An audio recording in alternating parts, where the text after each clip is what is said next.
Γεια χαρά. Πρώτο επεισόδιο και τι πιο ιδανικό ξεκίνημα από το να μιλήσουμε για τον GOAT και ίσως το καλύτερο σκορ στην ιστορία της κινηματογραφικής μουσικής.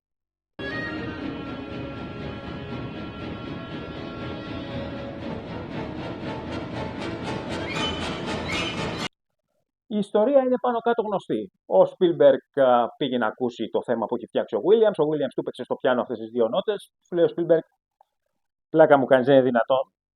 Και όμως ήταν δυνατόν, και όσοι θέλουν να μάθουν 5 πράγματα παραπάνω, καλό είναι να δουν το ντοκιμοντέρ για τον Williams σε παραγωγή του ίδιου του Spielberg. Πραγματικά εξαιρετικό.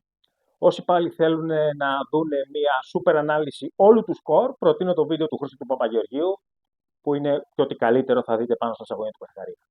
Εγώ θα μιλήσω για μια συγκεκριμένη σεκάνς που πιστεύω ότι έχει ίσως το καλύτερο action cue όλων των εποχών. Το περίφημο Men Against Beast.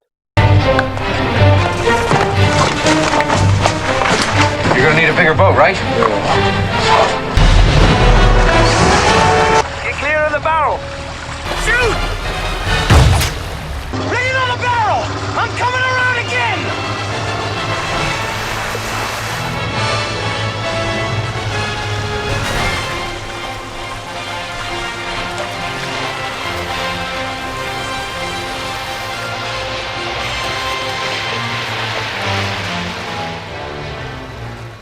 Ο Williams δημιούργησε δύο βασικά θέματα. Το ένα είναι του Καρχαρία,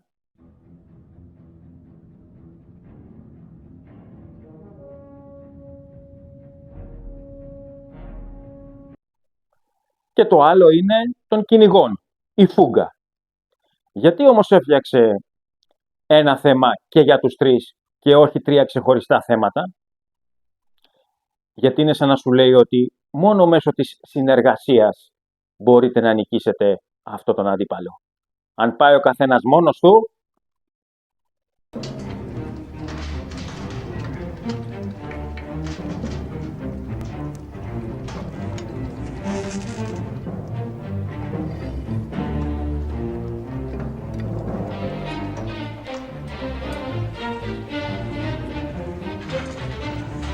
Easy. Easy.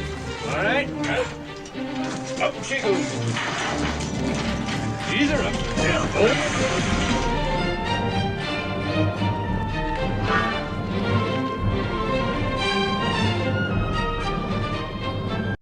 υπάρχει και ένα τρίτο θέμα, το οποίο είναι το θέμα της όρκας, το οποίο το ακούμε σαν leitmotiv όταν φεύγει το πλοίο από το λιμάνι και ξεδιπλώνεται έτσι ένα θέμα αισιόδοξο, ευχάριστο, γεμάτο αυτοπεποίθηση ότι είναι μια ακόμα μέρα στη δουλειά. Και ξεκινάει λοιπόν η όρκα το ταξίδι της για το κυνήγι του Καρχαρία. Up periscope. Rig for depth charge. Stand by fire drill. Damage control. Report weather bulletin. Nor'easter coming. Bad notes for Madison Avenue.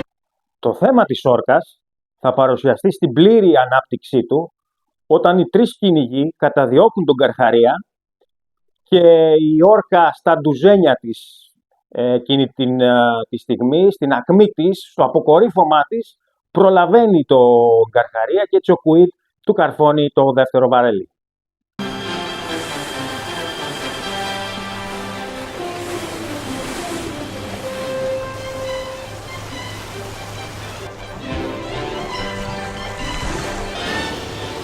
You should watch my hand now. Follow me. Follow me. All right, you watch him now. Starboard. Starboard. Run him down, Hooper. Run him down. Run him down. Και όταν στο τέλος πλέον οι εναπομείναντες κυνηγοί παίρνουν τα βαρέλια και πάνε προς την ακτή, ο Williams θα τους τυλίξει με το θέμα του πλοίου, του καραβιού, της όρκας. Μόνο που αυτή τη φορά θα είναι έτσι μια μελαγχολική παραλλαγή, σαν να σου λέει ότι εντάξει, κερδίσαμε, αλλά είχαμε απώλειες. Είχαμε σοβαρές απώλειες. Καταλαβαίνετε τι έκανε? Έκανε character arc στο πλοίο, σε ένα καράβι. Δημιούργησε θέμα και εναρμονίστηκε με το character arc του πλοίου. Γι' αυτό είναι και ο Williams, ρε φίλε. Κατάλαβες. Τώρα, στη συγκεκριμένη σκηνή λοιπόν, έχουμε το θέμα του Καρχαρία και το θέμα των κυνηγών να εναλλάσσονται και να παλεύουν μεταξύ τους. Και το θέμα της όρκας θα μπαίνει σφήνα ανάμεσά τους. Και ξεκινάμε με μια πιο εσωτερική ματιά. Εδώ είναι η περίφημη σκηνή όπου το κοινό, όταν το είχε πρωτοδεί στο σινεμά, ούρλιαζε, γιατί πρώτη φορά βλέπει τον Καρχαρία. Και ακολουθεί η περίφημη ατάκα του Μπρόντι που είναι αυτοσχεδιασμός του Σάιντερ, δεν είναι στο σενάριο. Και γενικά τα περισσότερα που συνέβησαν σε αυτή την ταινία ήταν αυτοσχεδιασμός, είτε του σκηνοθέτη είτε των ηθοποιών, αλλά αυτό είναι άλλη ιστορία. Η μουσική εδώ δεν έχει κάποια ιδιαίτερη μελωδία, είναι απλά χτίζει, είναι ένας πρόλογος για να χτίσει τη θεματική σύγκρουση που θα ακολουθήσει. Και ξεκινάμε εδώ, έρχεται ο Καρχαρίας κατά πάνω τους και μπαίνει φυσικά το θέμα του. Και έχουμε τα reaction shot του Spielberg, τα οποία είναι πραγματικό masterclass. Δεν υπάρχει ο άνθρωπος, έτσι, είναι ο καλύτερος σκηνοθέτης στον κόσμο στα reaction shot. Σε όλες τις ταινίες, όλες του είναι ένα masterclass. Και καθώς ο Καρχαρίας, τώρα εδώ έχουμε μια μεγάλη στιγμή της μουσικής, περνάει δίπλα από το καράβι, η μουσική γίνεται δοξαστική, τον αποθεώνει, στην ουσία σχολιάζει τα μέτρα του, λέει πόσο μεγάλος είναι. Πραγματικά απίστευτος. Όταν ήμουν μικρός νόμιζα ότι ήταν από εκκλησιαστικό όργανο αυτή η μελωδία. Αλλά δεν είναι. Θα μπορούσε βέβαια σε κάποια επανεκτέλεση κάποιος να δώσει αυτή τη φράση σε ένα εκκλησιαστικό όργανο. Πιστεύω ότι ταιριάζει πάρα πολύ. Εδώ περνάμε στο θέμα των ανθρώπων, τη φούγκα, μιας και είναι τώρα η δική τους σειρά να κάνουν τις ετοιμασίες για να μπορέσουν να βγουν στην αντεπίθεση. Και βλέπετε πως ο Williams περνάει το θέμα τους από τα έγχορδα στα χάλκινα, στην τρομπέτα. Τρομερή έμπνευση, τρομερή σύλληψη. Ακολουθεί ένας μονόλογος του Quid, ο οποίος είναι στην ουσία έτσι ένα κωμικό διάλειμμα. Όσο ίσα ρε παιδί μου, όσο χρειάζεται, για να μπορέσει μετά να σε πιάσει απροετοίμαστο.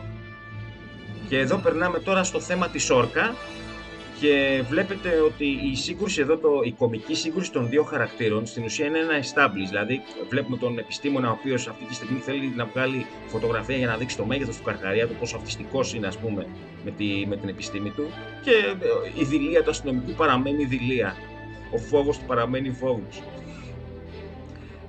Πραγματικά πολύ πολύ εύστοχο. Και βλέπετε πως ο Williams τώρα εδώ θα σχολιάσει ακόμα και το Guide που θα βγει με το όπλο και αρχίζει η μουσική και σοβαρεύει. Έχουμε από πάνω ένα μοτίβο αγωνίας και από πίσω έχουμε το θέμα της όρκα. Βλέπετε αυτόν τον διάλογο του, τι υπέροχος. Και ξεκινάει τώρα σιγά σιγά εδώ πέρα, ξεκινάνε οι προσπάθειες, αρχίζει η μουσική και γίνεται πιο γρήγορη, ένα αλέγκρο, για να τονίσει όλες αυτές τις προσπάθειες, να μπορέσουν οι άνθρωποι και κάποια στιγμή να κάνουν κάτι, να μην είναι απλοί παρατηρητές. Πώς κορυφώνεται και πώς περνάμε στο θέμα του Καρχαρία τώρα, που έρχεται κατά πάνω τους. Αυτή τη φορά είναι πιο σοβαρή η μουσική, έχει πάρει πιο σοβαρή υπόσταση, δεν παίζουν, έρχεται κατευθείαν πάνω τους. Και βλέπετε πως η μουσική τώρα θα περάσει στα έγχορδα μια τρομερή γραφή γεμάτη από ένταση, όπου πλέον έχουμε μια ασφυκτική έτσι και αποπληκτική ατμόσφαιρα που θυμίζει λίγο τη συμφωνία του Στακόβιτς, αυτή η γραφή στα έγχορδα. Μοτίβο αγωνίας, εκπληκτικά πλάνα για μια ακόμα φορά, μοτίβο αγωνίας συνεχίζουν και τώρα βλέπετε πως θα σχολιάσει ο Williams και το χτύπημα στο φτερό. Και εδώ πέρα τώρα που πέφτει το βαρέλι στη θάλασσα, μπαίνει το θέμα της όρκα, περνάνε οι άνθρωποι στην αντεπίθεση, η μουσική τους αποθεώνει γιατί είναι η δικιά τους στιγμή, η δικιά τους ώρα, γίνονται πλέον θύτες από θυράματα που ήταν στην αρχή.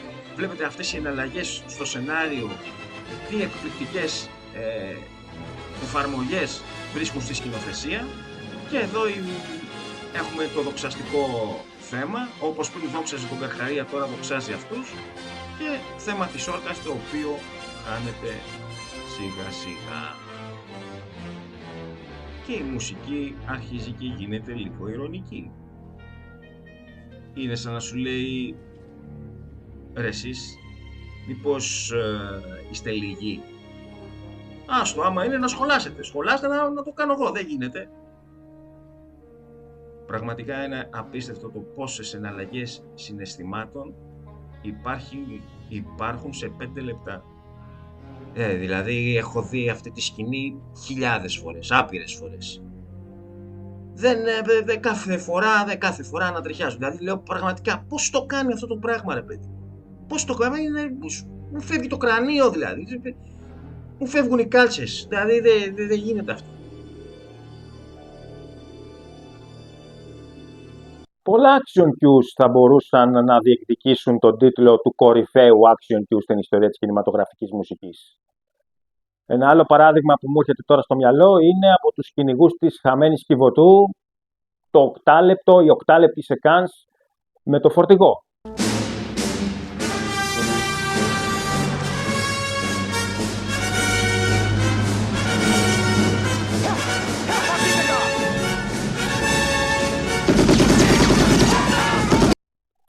Ένα άλλο μπορεί να είναι το 9 λεπτό από το πρώτο Star Wars.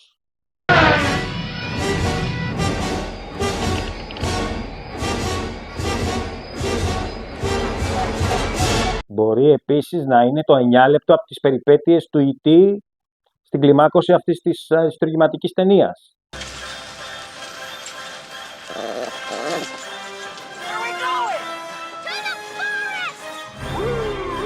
Θα μπορούσε να είναι και η διάσωση της Ripley από το Aliens.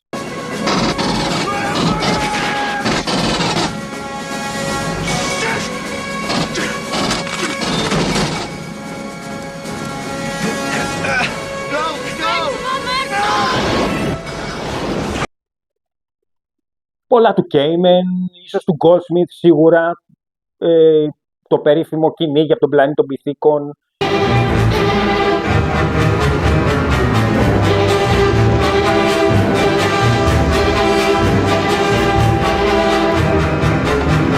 Ή από το The Wind and the Lion, η επίθεση με τις χατζάρες.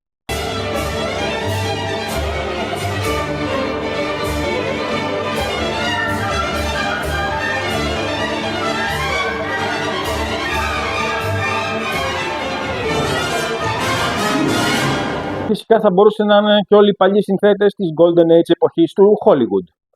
Ο Μίκλος Ρόζα ειδικά με τον El Cid και τον Ben Hur.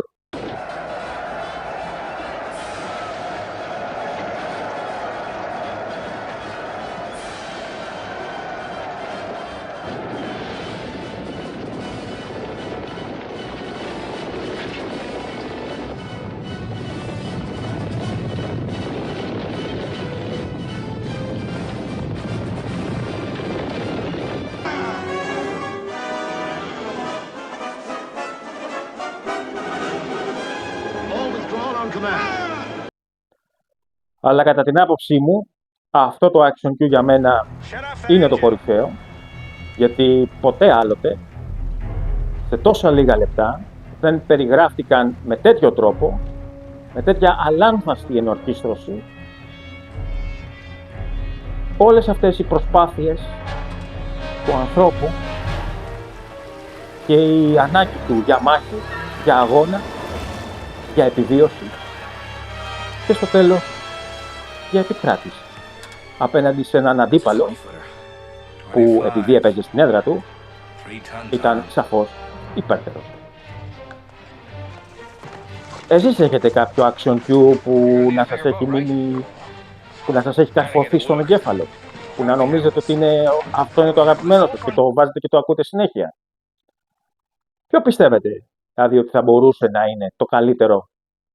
Ή εντάξει, τώρα αυτά είναι και σχετικά, έτσι. Ποιο είναι όμως το αγαπημένο σας?